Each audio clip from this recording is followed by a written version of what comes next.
Saya akan ke Valentina Sitorus di posko pemenangan Ganjar Mahfud. Valen, silakan laporan Anda.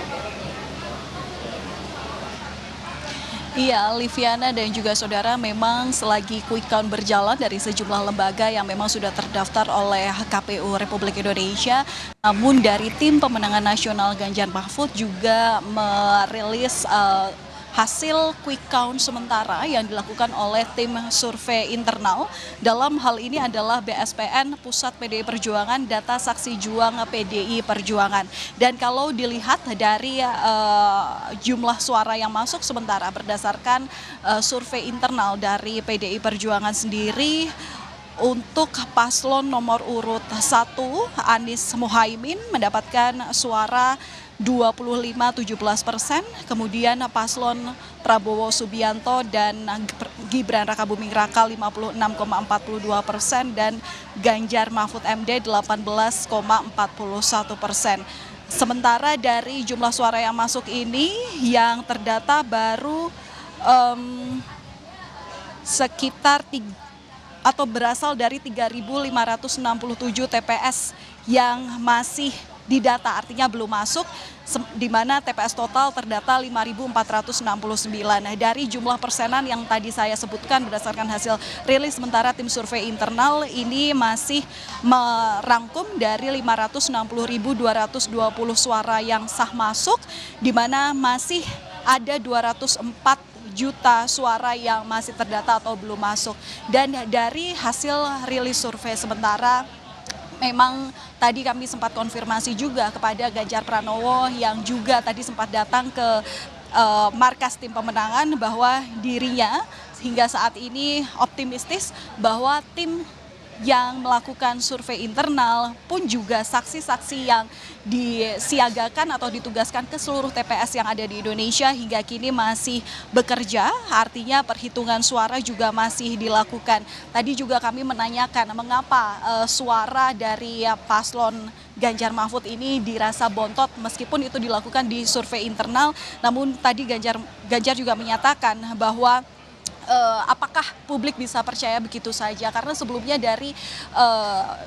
wawancara yang sempat kami lakukan oleh sejumlah petinggi partai dari koalisi pendukung Ganjar Mahfud sendiri mengatakan bahwa ada upaya intimidasi, ada dugaan kecurangan-kecurangan yang dilakukan. Meskipun apa instrumen kecurangan itu ketika saya tanyakan ini juga masih dibilang masih dalam perlu konfirmasi lebih lanjut. Yang jelas tim TPN bidang hukum utamanya masih melakukan investigasi, dan sampai saat ini tadi juga Ganjar dan juga Ketua Umum dari Partai Pengusung Usman Sabtaodang, kemudian juga Mardiono dari PLT Ketua Umum P3 dan juga dari Ketua Umum Hanura ini menyampaikan utamanya kepada para pendukung Ganjar Mahfud agar tetap menjaga kondusivitas dalam dukungannya. Mereka kali ini tidak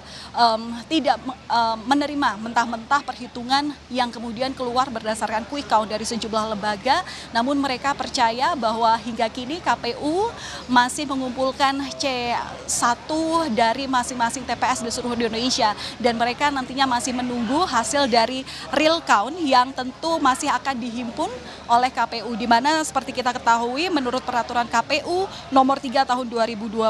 rekapitulasi suara nasional pemilu 2024 dijadwalkan akan berlangsung mulai tanggal 14 Februari hingga 20 Maret 2024. Sementara seperti itu, Livi, dan hingga kini memang di markas pemenangan atau di tempat hitung cepat suara Ganjar Mahfud kali ini masih ada sejumlah petinggi parpol begitu, namun memang tadi terlihat bahwa Ganjar sempat meninggalkan tempat karena dirinya ingin beristirahat sejenak, karena kita tahu bahwa tadi melakukan pencoblosan di Semarang kemudian langsung bertolak ke Jakarta bertemu dengan Bu Megawati Soekarno Putri, kemudian juga menyapa baik itu relawan maupun juga tim dari petinggi dari parpol pengusung di markas perhitungan suara ini. Kemudian juga Mahfud MD ini juga sementara ini sedang istirahat, meskipun nanti tidak menutup kemungkinan bahwa proses hitung cepat ini juga masih akan dipantau oleh jajaran tim pemenangan nasional, karena juga mereka masih akan menunggu bagaimana perolehan dalam suara pemilihan legislatif. Livi.